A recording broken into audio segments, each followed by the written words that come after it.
Baiklah, yang pertama ada masyarakat dan adab.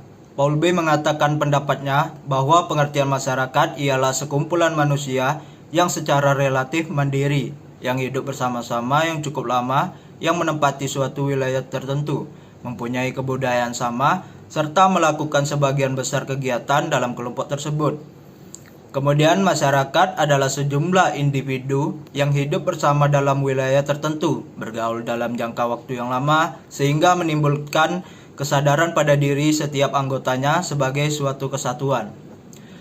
Dan adab memiliki sebuah arti kesopanan atau keramahan dan kehalusan budi pekerti. Adab erat kaitannya dengan akhlak atau perilaku yang terpuji. Para ahli bahasa juga mengatakan bahwa adab merupakan kepandaian atau ketetapan dalam mengurus segala sesuatu. Sedangkan menurut bahasa Yunani, adab artinya kebiasaan atau etika. Pada intinya, adab adalah sebuah perilaku yang menunjukkan kehalusan dan kebaikan budi pekerti. Akhlak untuk mendidik diri sendiri agar menjadi orang yang paham aturan dan bertanggung jawab. 2. Masyarakat beradab dan sejahtera. Masyarakat beradab dan sejahtera adalah masyarakat yang adil, terbuka, demokratis, sejahtera, dengan kesadaran ketuhanan yang tinggi, yang diterapkan dalam kehidupan sosial.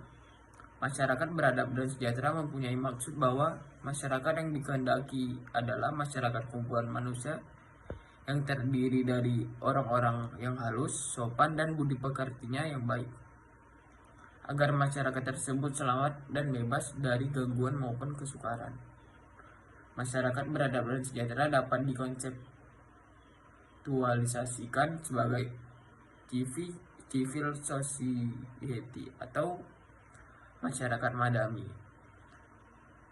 Meskipun memiliki makna dan sejarah sendiri, tapi keduanya merujuk pada semangat yang sama, sebagai sebuah masyarakat yang adil, terbuka, demokratis, sejahtera, dengan kesadaran ketuhanan yang tinggi yang diimplementasikan dalam kehidupan sosial. Prinsip masyarakat beradab dan sejahtera atau masyarakat madani adalah keadilan sosial, egalitarisme, pluralisme, supremasi hukum, dan pengawasan sosial. Keadilan sosial adalah kesamaan tanpa diskriminasi baik etnis, agama, suku, dan lain-lain. Pluralisme adalah dan sejarah sendiri, tapi keduanya merujuk pada semangat yang sama, sebagai sebuah masyarakat yang adil, terbuka, demokratis, sejahtera, dengan kesadaran ketuhanan yang tinggi yang diimplementasikan dalam kehidupan sosial. Prinsip masyarakat beradab dan sejahtera atau masyarakat madani adalah keadilan sosial, egalitarisme, pluralisme, supremasi hukum, dan pengawasan sosial. Keadilan sosial adalah kesamaan tanpa diskriminasi baik etnis, agama, suku, dan lain-lain. Pluralisme adalah sikap menghormati kemajemukan dengan menerima secara tulus sebagai anugerah dan kebajikan.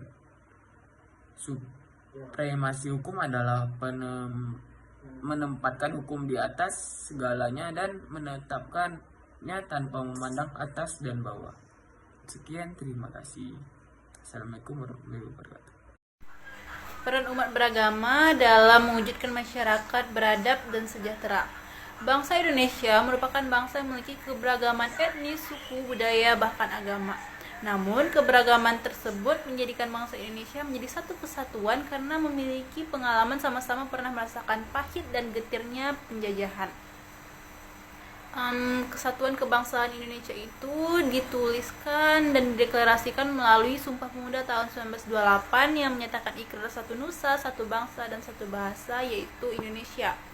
Kesatuan kebangsaan momentum historinya adalah Pancasila ketika ia dijadikan falsafah dan ideologi negara. Jika dibandingkan dengan Piagam Madinah, sebenarnya Pancasila ini memiliki kedudukan yang sama. Mereka sama-sama platform bersama semua kelompok yang ada untuk mewujudkan cita-cita bersama, yakni masyarakat madani.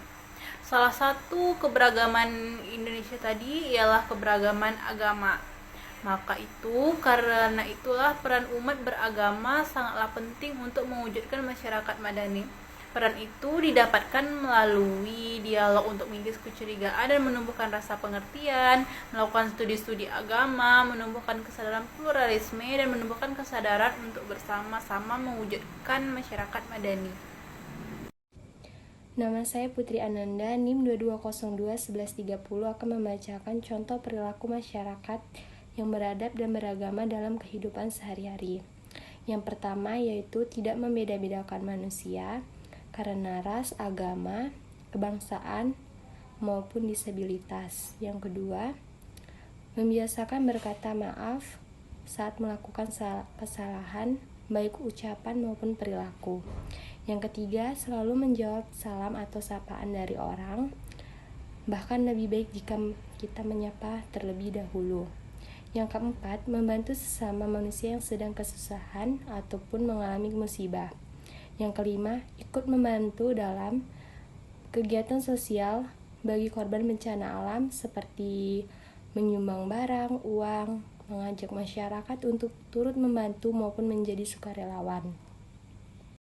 Yang keenam, tidak menghina, mengucilkan, dan mengganggu teman yang berbeda agama dengan kita. Yang ketujuh, menanggapi pendapat orang lain yang tidak sesuai prinsipmu dengan kata-kata yang sopan dan tidak menyinggung. Yang ke-8, menyisihkan uang jajan untuk meringankan beban orang tua dan membantu orang lain yang sedang kesusahan. Yang ke-9, tidak mengucapkan kata-kata kasar maupun tidak sopan kepada orang yang lebih tua dari kita. Dan yang terakhir, tidak merendahkan dan menghina orang lain karena status sosial maupun karena kegagalannya. Dengan hak asasi manusia. Demokrasi berarti pemerintahan dari rakyat, oleh rakyat, dan untuk rakyat. Secara historis telah ada sejak zaman Yunani kuno sebagai respon terhadap pemerintahan otoriter yang tidak menutup partisipasi rakyat dalam setiap keputusan publik. Melalui sejarah yang panjang, sekarang demokrasi dipandang sebagai sistem pemerintahan yang terbaik yang harus dianut oleh semua negara untuk kebaikan rakyat yang direalisasikan melalui hak asasi manusia. Hak asasi manusia hanya bisa diwujudkan dalam suatu sistem yang demokrasi, di mana semua warga memiliki hak yang sama untuk berpartisipasi dalam penyelenggaraan berbangsa dan bernegara. Sama halnya dengan hak asasi manusia, prinsip-prinsip demokrasi seperti kebiasaan, persamaan, dan lain-lain terdapat juga dalam Islam. Beberapa ayat Al-Quran mengkonfirmasikan prinsip tersebut. Selain itu juga praktek Rasulullah dalam memimpin Madinah menunjukkan sikap yang demokrasi. Faktanya adalah kesepakatan Piagam Madinah yang lahir dari ruang kebebasan dan persamaan serta kehormatan hak asasi manusia. Baiklah, materi selanjutnya mengenai hadis hak asasi manusia dan demokrasi.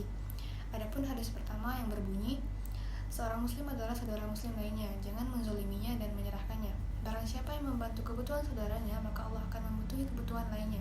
Dan barang siapa yang membantu saudaranya di suatu bencana, maka Allah akan membantunya di hari kiamat. Dan barang siapa yang menutupi aib seorang muslim, maka Allah akan menutupi aibnya di hari kiamat. Hadis riwayat Al-Bukhari. Budaya akademik.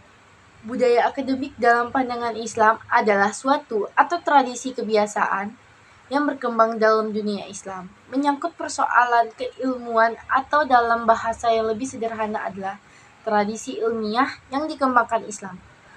Budaya akademik dalam Islam tentu menjadi sebuah keharusan di mana nilai-nilai Islam diterapkan dalam dunia pendidikan.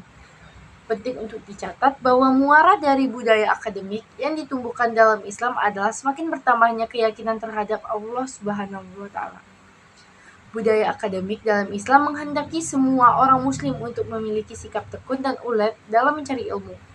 Islam sebagai agama yang mendorong umatnya untuk menjadi cerdas dan pandai. Budaya kerja adalah suatu falsafah yang didasari dengan pandangan hidup sebagai nilai-nilai sifat, kebiasaan yang juga pendorong yang dibudayakan dalam suatu kelompok dan tercemil dalam Sikap menjadi perilaku, cita-cita, pendapat, pandangan, serta tindakan yang terwujud sebagai kerja. Budaya kerja juga diartikan sebagai kebiasaan yang dilakukan berulang oleh pegawai dalam suatu organisasi. Beberapa manfaat dari budaya kerja sebagai berikut. 1. Meningkatkan jiwa gotong royong. 2. Meningkatkan kebersamaan. 3. Membangun komunikasi yang baik. 4. Meningkatkan kinerja. 5. Tangkap dalam perkembangan dunia luar. Materi yang ketujuh yaitu etos kerja, sikap terbuka dan adil. Etos kerja terdiri dari dua kata, yaitu etos dan kerja. Etos yang artinya sikap, kepribadian, karakter, watak, dan keyakinan atas sesuatu. Kerja berarti usaha untuk melakukan sesuatu dengan perencanaan dan tanggung jawab. Islam merupakan agama yang mengajarkan umatnya menyelaraskan kehidupan duniawi dan akhirat. Dan keduanya tidak dapat terpisahkan. Dalam Islam, kerja sesungguhnya bentuk implementasi dari penciptaannya di bumi. Sebagai khalifah fil ardi, manusia dalam wujud fisiknya diperintahkan untuk memakmurkan bumi dan alam semesta. Kedua, sikap terbuka. Sikap terbuka ini mencorak tingkah laku kita dalam mencari ilmu. Sikap terbuka menjadikan skop pencarian ilmu kita lebih luas. Ini kemudiannya menjadikan seseorang yang mempunyai ilmu yang luas dan mendalam. Untuk pemikiran yang jauh dan condong pula untuk bersikap hormat pada yang lain karena ia tahu bahwa yang lain juga ada kebaikan dan menghargai pula kebaikan yang pernah ia temui dari yang lain. Sikap adil sering diartikan sebagai sikap moderat, objektif terhadap orang lain dalam memberikan hukum, sering diartikan pula dengan persamaan dan keseimbangan dalam memberikan hak orang lain, tanpa ada yang dilebihkan atau dikurangi, seperti yang dijelaskan Al-Quran dalam surah Ar-Rahman ayat 7-9 surat ke-55 yang berisi, dan Allah telah meninggikan langit-langit dan dia meletakkan neraca atau keadilan supaya kamu jangan melampaui batas neraca itu.